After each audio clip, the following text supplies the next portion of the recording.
2022 के अंदर मोहन भागवत जी ने क्या कहा कि हर मस्जिद, हर दरगाह के अंदर शिवालय कब तक ढूंढते रहोगे। ये संभल के अंदर किया, उसका नतीजा क्या निकला। देखिए, ये वो स्थान है जहां से पूरे हिंदुस्तान के अंदर अमन और आस्थे का पैगाम गया है। तो यहाँ पर विदाउट कास्ट एंड क्रीड हर आदमी की आस्था है। ये जो कुछ भी माहौल अभी क्रिएट किया गया है या किया जा रहा है, ये समाज और देश दोनों को बांटने का है। मैसेज तो ये है कि हम आपस के अंदर जो भाईचारा बना हुआ गंगो जमनी तालीम को लेकर के वो बना रहे और किसी किस्म का कोई क्लैश यहाँ पर इन बातों को लेकर के नहीं होना चाहिए और शांति भंग किसी कीमत पे नहीं होनी चाहिए। जनाब, दरगाह में हिंदू मंदिर का दावा, प्रार्थना पत्र कोर्ट में स्वीकार, 3 पार्टियों को नोटिस दिया गया है। क्या कहना चाहेंगे इस पूरे मामले में? देखिए, ये तो न्याय प्रक्रिया है, कोई भी कोर्ट में जा सकता है और कोर्ट उसको एंटरटेन करेगी। उसके ऊपर बाकायदा एविडेंस होंगे, सबूत लिए जाएंगे, उसके बाद फाइनल आएगा। अभी तो बहुत टाइम है। आखिर क्यों बार बार दरगाहों को ही निशाना बनाया जा रहा है? अब ये तो अपने पर्सनल इंटरेस्ट है उनका, वो चीप पब्लिसिटी के लिए कोई भी कर सकता है। तो इसके अंदर रोक तो कोई है नहीं। कोर्ट के अंदर ना तो जाने के लिए है, न इस तरह की पब्लिसिटी हासिल करने के लिए। संभल मस्जिद में पहले हरिहर का मंदिर, अब अजमेर दरगाह में महादेव का मंदिर। भाई साहब, 2022 के अंदर मोहन भागवत जी ने क्या कहा कि हर मस्जिद, हर दरगाह के अंदर शिवालय कब तक ढूंढते रहोगे। ये संभल के अंदर किया, उसका नतीजा क्या निकला। 5 बेकसूर शहीद हो गए, जिसके अंदर 2 के घरों में तो कमाने वाले वही थे। कितना बड़ा सेटबैक लगा है, इसका उनको मलाल नहीं है। आप गरीब नवाज के वंशज हैं, आध्यात्मिक गुरु भी हैं, लेकिन आपको पार्टी नहीं बनाया गया, इसमें क्या कहना चाहेंगे? देखिए, इसके अंदर हमारा वकीलों का, एडवोकेट्स का, हाई कोर्ट, सुप्रीम कोर्ट तक का एक पैनल बना हुआ है। हम उनसे रह लेंगे। वो अगर हमारे को जो भी गाइडलाइन देंगे कि हमें इसके अंदर पार्टी बनना है आगे होकर के या नहीं बनना है या सिर्फ वेट एंड वॉच करना है, तो हम उस हिसाब से चलेंगे। सूफी संत ख्वाजा गरीब नवाज की दरगाह है ये, सभी धर्मों के लोग आते हैं। नेता है या अभिनेता, सभी की चादर यहाँ पे पेश की जाती है। उसके बाद इस तरह की घटना, क्या कहना चाहिए? देखिए, ये वो स्थान है जहां से पूरे हिंदुस्तान के अंदर अमन और आस्थे का पैगाम गया है। तो यहाँ पर विदाउट कास्ट एंड क्रीड हर आदमी की आस्था है। प्रधानमंत्री जी 1947 से देख लो आप, चादर आ रही है बाकायदा।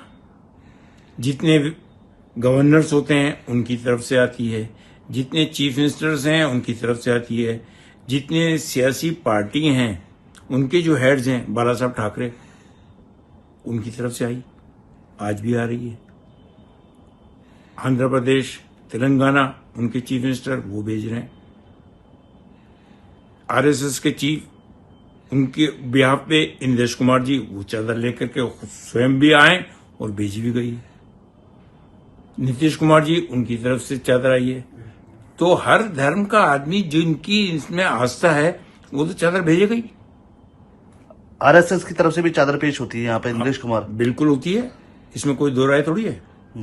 उनकी आस्था है, ये स्थान ही वही है, यहाँ से अमन और आस्थे का पैगाम गया है। आरएसएस भी अपने विंग्स के अंदर जो शांति का पैगाम लेकर के चलती है, तो उसकी बहुत बड़ी मिसाल है।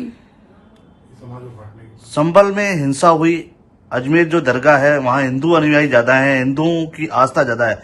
क्या इस तरह की मामलों से क्या हिंसा भड़केगी या कुछ उपद्रव हो सकता है?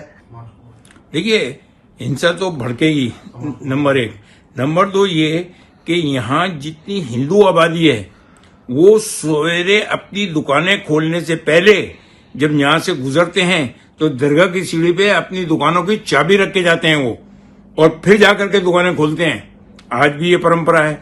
जो हिंदू औरतें हैं वो अपने बच्चों को मस्जिदों के बाहर गोद में लिए हुए खड़ी रहती हैं कि मस्जिद से नमाज पढ़ के जो भी निकलता है वो उनके बच्चों के ऊपर फूंक मारता हुआ जाए, ताकि उनको जो बीमारी लगी हुई है वो दूर हो। और ये जो कुछ भी माहौल अभी क्रिएट किया गया है या किया जा रहा है, ये समाज और देश दोनों को बांटने का है। संभल मस्जिद में विष्णु जैन और अजमेर में विष्णु गुप्ता, कौन है ये आखिर विष्णु गुप्ता? इतना तो मैं इसको जानता भाई, मैंने नाम ही पहली मर्तबा सुना है कि ये साहब हैं कौन से और कौन सी किताब, जिस किताब का वो रेफरेंस लेके चल रहे हैं हरबिला शारदा साहब की अजमेर हिस्टोरिकल एंड डिस्क्रिप्टिव, उससे पहले ये 1910 की है, उससे पहले 1716 की एनसाइक्लोपीडिया ऑफ ब्रिटेनिका, वो क्या कह रही है पहले उसको पढ़ लो। कर्नल जेम्स टॉड 1829 के अंदर जो किताब लिख गए हैं, उसके अलावा कैवेंडिश रिपोर्ट, उसको पढ़ लो। अजमेर के दरगाह के अंदर जो मुतवल्ली, जिसको आज की प्रेजेंट जबान के अंदर नाजिम कहते हैं, 8 मुतवल्ली हिंदू हजरात हुए हैं, उनके 10 ईयर के अंदर कितना डेवलपमेंट हुआ। खांडे राव का आप इतिहास उठा के देखो, उसने कितना डेवलपमेंट किया। इसके अलावा 1947 का जजमेंट है प्रिवी काउंसिल लंदन का, AIR 1947 पेज नंबर 1, मुतवल्लीशिप को लेकर के, उसके अंदर दरगाह की पूरी हिस्ट्री दी हुई है। 1961 फुल बेंच है, 5 जजेस की बेंच है सुप्रीम कोर्ट की, पेज नंबर 1402 से 1419 के ऊपर बिल्कुल क्लियर कट जजमेंट दिया हुआ है, उसके अंदर दरगाह की हिस्ट्री है। JPC की रिपोर्ट 20 दिसंबर 2002 की, उसके अंदर देख लो आप, उसके अंदर दरगाह की हिस्ट्री दी हुई है। 1950 के अंदर गवर्नमेंट ऑफ इंडिया ने दरगाह ख्वाजा साहब एक्ट बनाने से पहले जो इंक्वायरी कमेटी रिपोर्ट बैठाई थी, जिसके बिहाफ पे दरगाह का एक्ट बना, एक्ट नंबर 36 1955, उसके अंदर पूरी हिस्ट्री दी हुई है। और उसके चेयरमैन जो थे वो इलाहाबाद हाई कोर्ट के सिटिंग जज थे, उन्होंने जो अपनी रिपोर्ट दी है वो पार्लियामेंट के पटल के ऊपर है, आप उसको पढ़ लो। और दरगाह की जितनी हिस्टोरिकल एंशियंट 200-300 साल पहले की किताबें हैं, उसको आप उठा के देख लीजिए। नंबर 2। नंबर 3 ये कि जहां तक मुगलों का सवाल है, वो तो 1526 के अंदर आए हैं मुगल। बाबर जो आया है, इब्राहिम लोदी से जो उसकी लड़ाई हुई है, उसके अंदर राणा सांगा ने साथ दिया है, और यहाँ अजमेर के ऊपर हुकूमत राणा सांगा की भी रही है। जितने हिंदू राजा रजवाड़े हैं वो सब यहाँ पे आस्था रखते थे, और जितनी जंगें होती थी वो यहाँ पर आकर के अपनी तलवारें रख करके, यहाँ से इजाजत लेकर के, यहाँ दुआएं मांग करके यहाँ से जाते थे। वो मुगल जब आए उनकी भी आस्था इधर पड़ी, उन्होंने भी किया ये। किस तरह का मैसेज आप देना चाहेंगे? मैसेज तो ये है कि हम आपस के अंदर जो भाईचारा बना हुआ गंगो जमनी तालीम को लेकर के, वो बना रहे, और किसी किस्म का कोई क्लैश यहाँ पर इन बातों को लेकर के नहीं होना चाहिए, और शांति भंग किसी कीमत पे नहीं होनी चाहिए। हर आदमी को ये चाहिए, उसकी पर्सनल मॉरल ड्यूटी बनती है कि वो इस किस्म की बातों के अंदर गलतफहमी का शिकार ना हो कि यहाँ पर ये है और वहां पर वो है, इसमें नहीं आए। अगर आप ये वीडियो YouTube पर देख रहे हैं तो हमारे चैनल को सब्सक्राइब करें और बेल आइकन को दबाना ना भूलें। अगर आप Facebook पर ये वीडियो देख रहे हैं तो हमारे पेज को लाइक करें।